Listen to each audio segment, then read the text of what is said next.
By the end of the 19th century, much of Asia was ruled by European powers. Indochina was a French colony.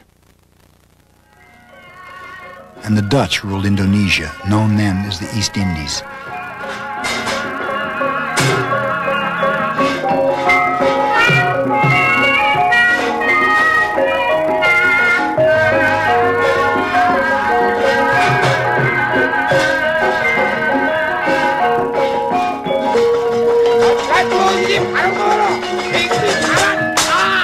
For the people of the East Indies, freedom from the Dutch began with an ancient myth.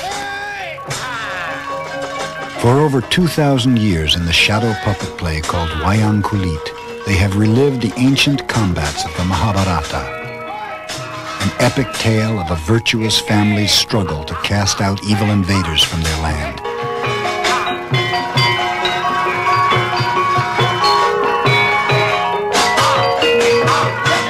But by the early 20th century, the shadow battles of the Wayang Kulit had become symbolic wars of liberation against the hated Dutch.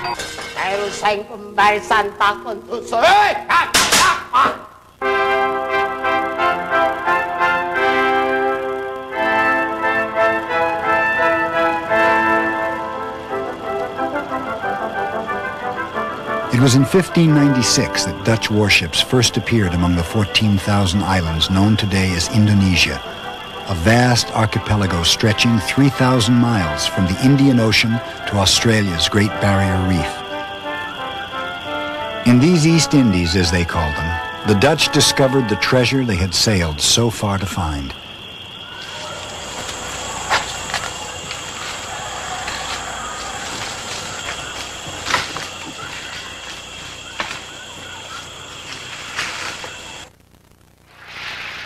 Dutch businessmen made huge fortunes meeting the demand for nutmeg in the West. By the early 20th century, the Dutch discovered much more than nutmeg. There was rich volcanic soil to grow coffee, sugar, and tea. There was oil, minerals, and lumber. And to harvest these riches, there was Indonesian labor.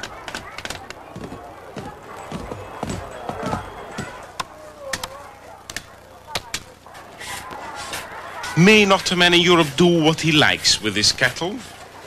Even so does a master here do with his men. For these and all that belong to them are as much the property of the master as our brute beasts. So boasted one of the first governors of the Dutch East Indies in 1600. By the 20th century, little had changed.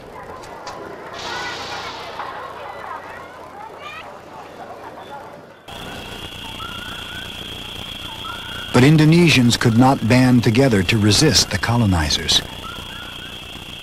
The East Indies were a wild array of some 300 different cultures.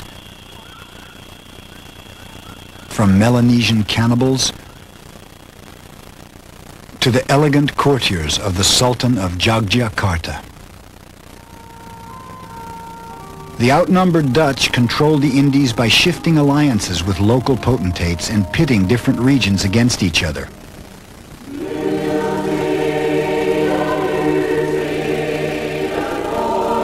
Those who resisted were killed.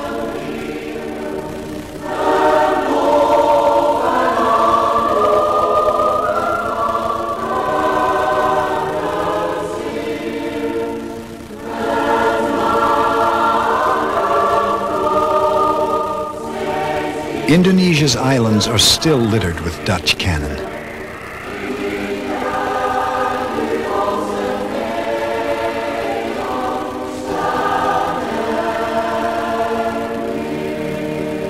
The Dutch were devout Protestants who saw conquest as proof of divine favor. Their God was a mighty fortress, and the rich land of Indonesia was their earthly paradise.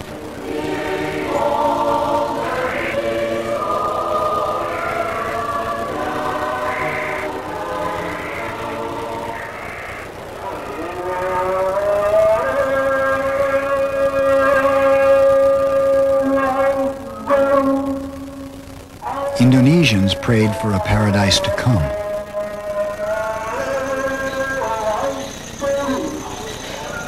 Most were Muslims, converted over centuries by Islamic traders and teachers who sailed here from India and the Middle East.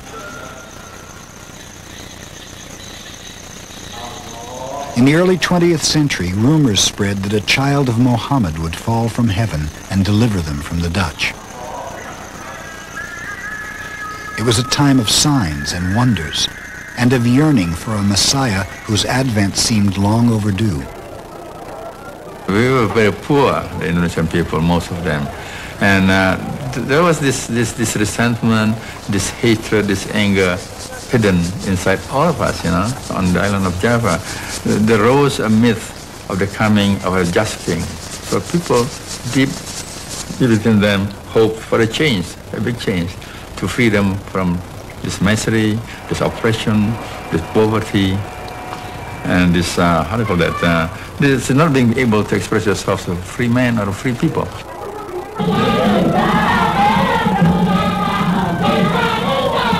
For many Indonesians, there was a divine path to freedom. In the villages, Islam mingled freely with Hindu and Buddhist traditions, and mysticism was a part of daily life.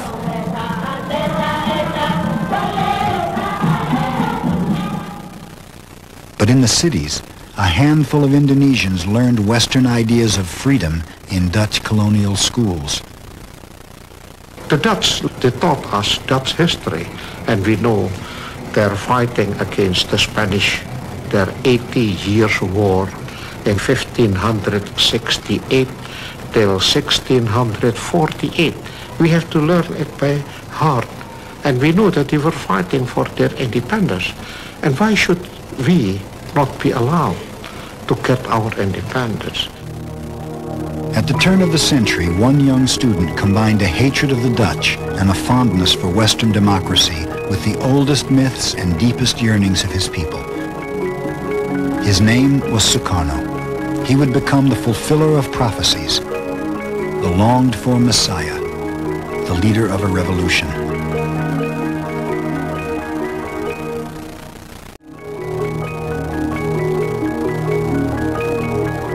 In 1920, Indonesians organized the first Communist Party in Asia. In 1927, Indonesia's communists rose in revolt. The Dutch crushed the rebellion and executed its leaders. With the communists finished, the Dutch relaxed. They thought they had destroyed all opposition to their rule. They were wrong.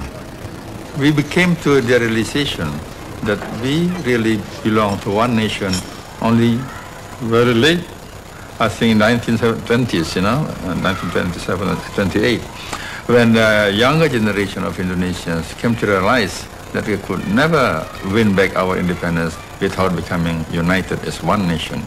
And I and my friends became very attracted to the red and white flag of Indonesia. We joined up with the nationalist scout movement.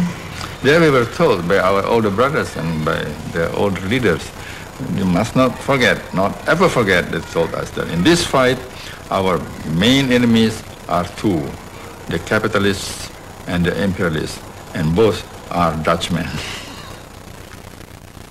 But most of the nationalist leaders were intellectuals educated in Holland, more at home in the West than in their native land.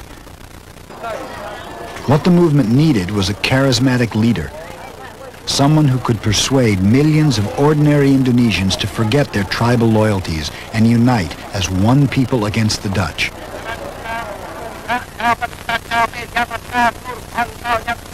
In the late 1920s, that leader appeared. The schoolboy Sukarno had come of age.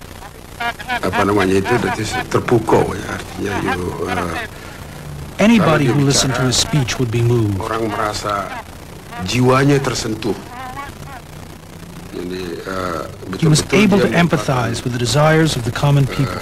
Pengisi spirit, pengisi semangat daripada rakyat itu sendiri. He gave the people a sense of self-confidence. Kepada setiap yang mendengarnya. Sukarno's own self-confidence was limitless, especially with women. He once said, "The smile of a beautiful girl is God's reflection. Why is it a sin to take her?" To his countrymen, he was an irresistible mix of playboy, patriot, and matinee idol. Sukarno is like in America, a combination of George Washington and Clark Gable.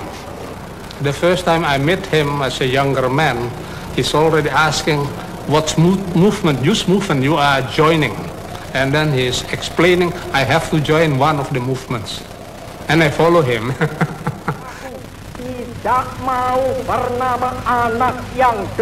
Sukarno preached the need for national unity and the dignity of the common man.